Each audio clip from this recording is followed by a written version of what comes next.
Bad news for ferrets. No ferrets were harmed in the making of this video, except by those evil scientists, but we had nothing to do with them. We like ferrets on How the Tech Are You. You could imagine certain propaganda machines are already ramping up about the bird flu. Oh, the lockdowns are coming. Had we not just been through COVID, I'm not even sure that this article that you wrote or this H5N1, I'm not sure many people would be talking about it. Adobe tries to claim ownership of everything created with Adobe software.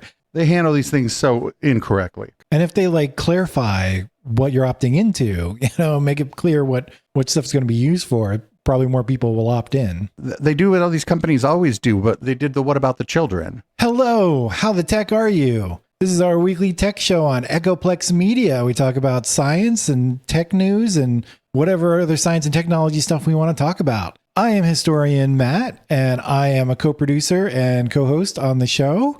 And, my other co-host will introduce himself later, but I'll jump right into my first story. And the title for my first story is Bad News for Ferrets. What is that all about? Well, basically a strain of bird flu found in Texas was 100% fatal to ferrets. And why do we care about that? Well, the ferrets were being used in a study, and they're used as a model, basically, of model for influenza illnesses in humans. So basically the ferrets, what I want to say, their systems are similar to enough to humans that they're good, at least as an initial test for certain influenza viruses. And even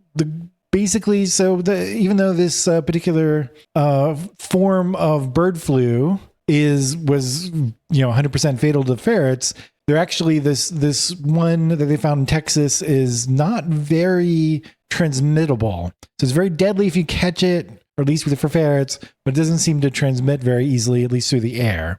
Now, this was a very small study. There was only about 6 ferrets in the study, so that doesn't really mean a whole lot. That's, there's no significance in that number of ferrets. But it was a basic test. I don't know if they're going to expand it or what. And basically the CDC has in general not really changed the risk assessment on this particular outbreak of bird flu that started in Texas. I will say, though, since 2022, 4 people have been infected by the bird flu in the U.S. One of them was a poultry farm worker, and the other 3 were dairy farm workers. All 4 people survived, so it's apparently not as deadly in humans. So I wanted to finish up with saying that no ferrets were harmed in the making of this video, except by those evil scientists, but we had nothing to do with them. We like ferrets on How the Tech Are You? What do you think, Dave? Yeah, ferrets are cool. Don't kill the ferrets with the bird flu. I don't think a study. I mean, I know why they do this, right? They do it because it's cheaper to do 6. Yeah. You have less regulation, and it gives you some idea as to whether or not you should do a bigger test, maybe even with animals that are more closely related to humans or whatever. But in my space, and I don't mean the old website, I mean the spaces that I'm in, if you could imagine, certain propaganda machines are already ramping up about the bird flu. What even are they talking about? What are they complaining about? So I don't even know. I don't want to spend too much time on it, but they're telling you that, the lockdowns are coming and all, Oh, okay. We'll bring that back, but yeah. I mean, it doesn't seem to be, it's been more deadly in ferrets, but of course not very many people have caught it and everybody survived there, which is great. So we don't know if there's just some difference between ferrets and humans that cause it to be more deadly, or if there's, it is actually a more deadly strain. And I'm sure with this study and, this fatality rate, they've got to be working on a bigger study of some sort.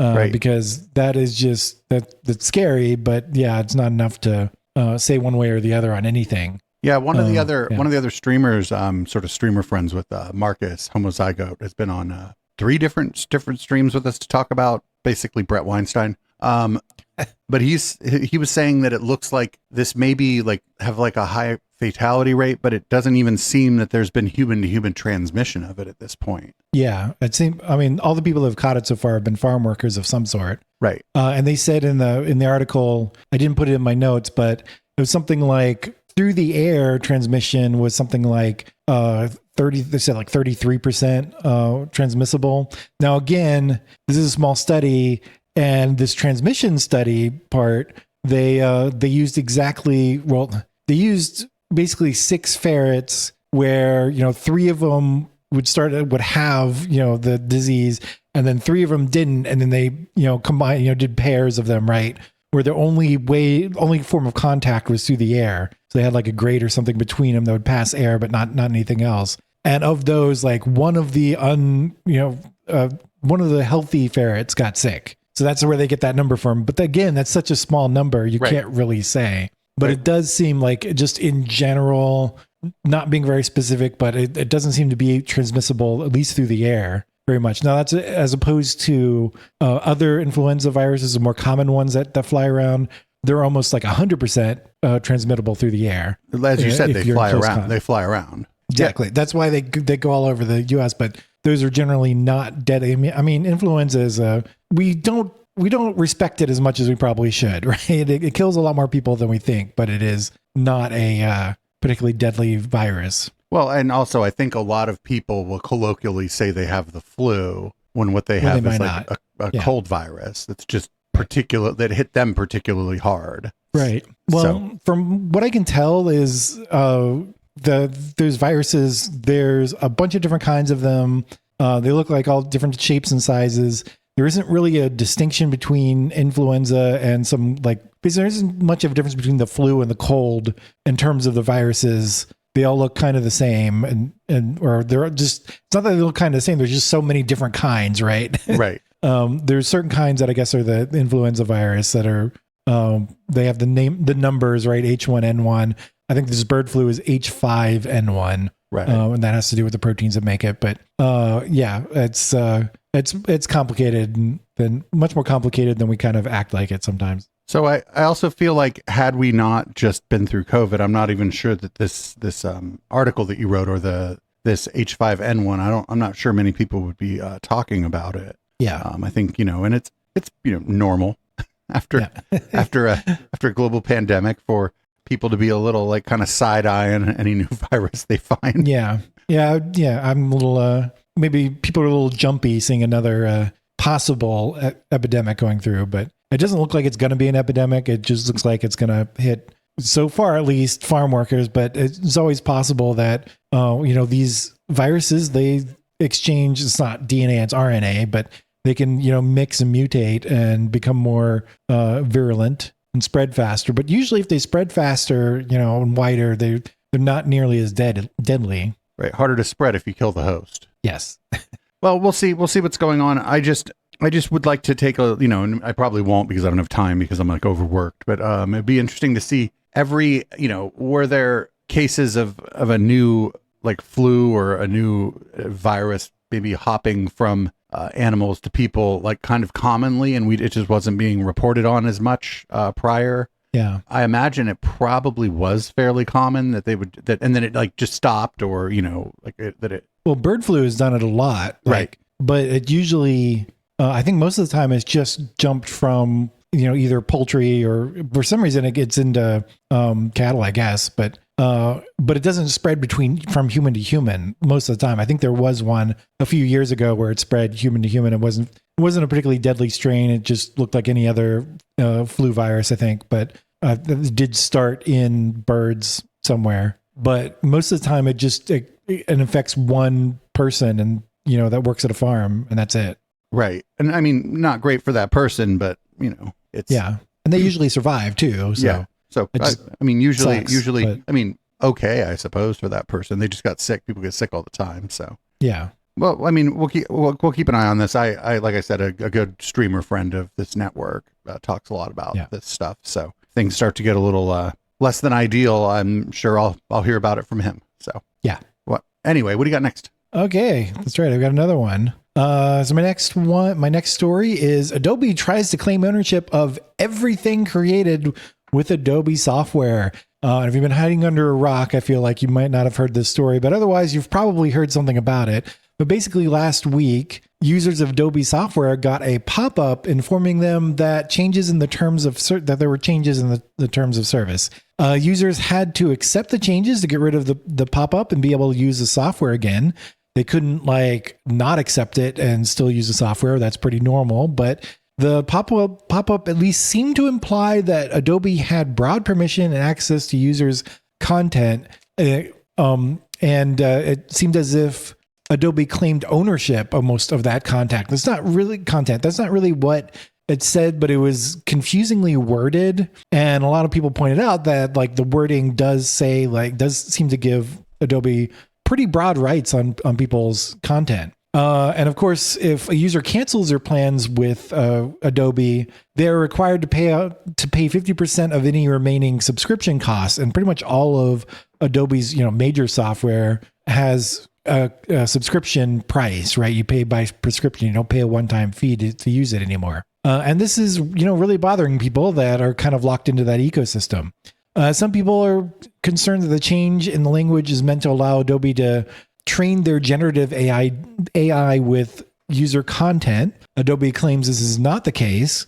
Adobe claims that at least part of the changes have to do with CSAM and cloud hosting. So basically, in any of the software that you buy from or lease or subscribe to from Adobe, you can upload your content up to their cloud servers, and that allows you to work on stuff, I assume, from multiple places, have multiple people you work on it and stuff like that. So their cloud hosting service. And they're, of course, afraid of CSAM getting on that, on their hosting. And then there are other claims that Adobe says, is basically claiming that they are using it to improve the, content, improve Adobe's products, basically. But I don't know exactly how well or how that would work. At this moment, the only response from Adobe is they plan to clarify their terms of service in the future. What do you think, Dave? I don't think you use any Adobe software, do you? No, I haven't for a long time. I remember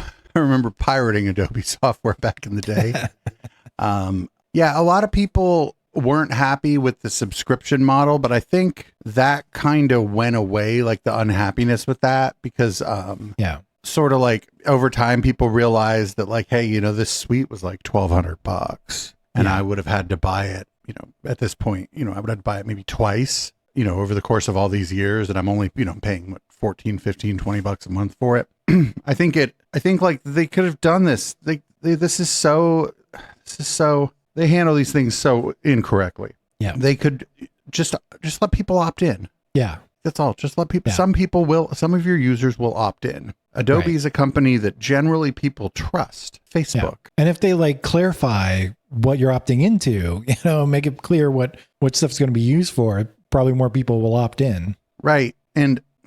But the other thing is they should just let you buy the damn software and just run it locally, like without an internet connection. I mean, I know you can run it for a while without an internet connection, but it'll eventually die on you if you don't connect to the internet. I think they do what all these companies always do, but they did the what about the children, right? Pretty much, yeah. Anytime you hear any of these companies talking to you about that, you got to look and see what else they're doing, because Adobe, I don't think anybody's dumb enough to, like, I don't know, people are dumb, right? But I'm not sure that people are dumb enough to work on their child exploitation material on a cloud-based service. That doesn't have anything to do with the thing they're talking about. Yeah. They have the ability to, they probably were already doing that. They probably already busted this out before. Yeah. They probably already busted out the what about the children before. They're like, people are like, oh, I don't like the subscription model. They're like, but what about the children? How are we going to know if people are working on child exploitation material with our software if we don't have it talk to us? So they probably already did this one. Like, I don't know if I listen to a lot of tech podcasts, and it doesn't seem like they were actually asserting broad ownership over creators' material in this. But it was also one of the problems was didn't explicitly say the other thing, which I think is like super important. Yeah. Yeah. It was like one of the biggest things was it just poorly worded. Right. And that freaked a lot of people out. Right. If it explicitly said the other thing, it said, you own the work that you've done, or, it would be like user owns, some legalese version of you own the stuff that you've created. This license gives us the rights to look at it. And then it just gives for reasons, including, but not limited to, and then gives some like reasons. Yeah. And then people might be like, oh, okay. But I don't know how they would word that. I think they should just leave you alone. And like, I don't know. I think it's, this is like people's livelihoods. So I could imagine people getting like kind of a little squeamish about this, being like, what do you mean? What does this mean? Does this mean you own my work? Cause I could see, if you don't understand legalese or whatever, and you go into the terms of service, you don't understand if they're screwing you or if they're not. And I think it's written that way on purpose. So, and as far as the AI, that's stuff, it gets a bad rap, but some people are into that. Yeah. So if they said, would you like to, allow your work, your finished work or whatever to be used to train our AI, and just have it say, you can opt out of this at any time or for any project. I think a lot of people would say yes. They go ahead, because they're already doing that in a way, because they have AI tools in there. Right. And you'd think that the AI tool would have the input and the output already. Yeah. So some, like maybe a human, or I don't know, some other dumb AI or something could check the work to see how it is. So they're already doing some version of this. I think it's just ask. People are probably going to just click yes without even thinking about it most of the time. That's what we learned about, like, asking. People just go yes because they think if they say no, they don't get to keep going. So yeah. I haven't used Adobe products in a long time. Open source tools have gotten pretty good, but I think the one that a lot of people can't live without is Photoshop.